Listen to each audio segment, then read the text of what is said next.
महाराजांनी केस कधीच का काढले नव्हते? त्यांचे केस रचना प्रथम त्यांची समजून घेतली पाहिजे. हो.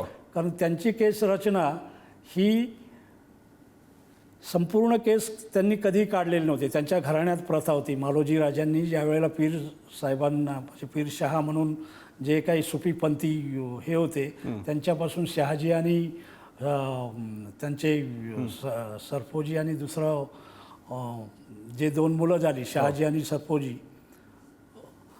तर त्यांची नावच शहाच्या म्हणण्यानुसार मुस्लिम याच्या सुफी पंथाप्रमाणे ठेवली.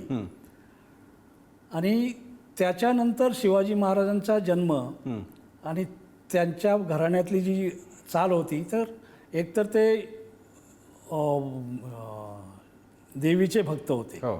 भवानीचे भक्त असल्यामुळे केस न काढणं ही पूर्वीपासूनची प्रथा एक सुद्धा जी सरदारांमध्ये सुद्धा चालू केलेली त्यांनी चालू ठेवली की माणसाचा जन्म असतो तर त्याच्यात केस वगैरे काढायचे नसतात असं देवीच्या याच्यात आहे. पण तेच सुफी पंथांमध्ये आहे की शरीरावरचा कोणताही केस असं हे करायचे नाही.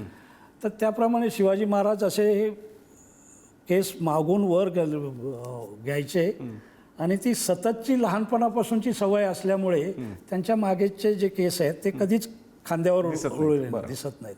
ज्या वेळेला सोडले त्याचं चित्र कधीच कोणत्या याच्यात आलेलं नाही. तर ते वरती बांधून ते डाव्या हाताला घेणं, उजव्या हाताला नाही, डाव्या हाताला घेणं हे ह्या चित्रावरून सिद्ध होतं. अच्छा. हां.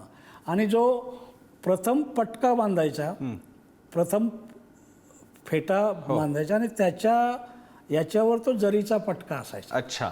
त्याला तो जरी फेटा घट्ट राहावा म्हणून बांधलेला तो पटका. पटका. अच्छा. हां. आणि तो जरीचा असायचा.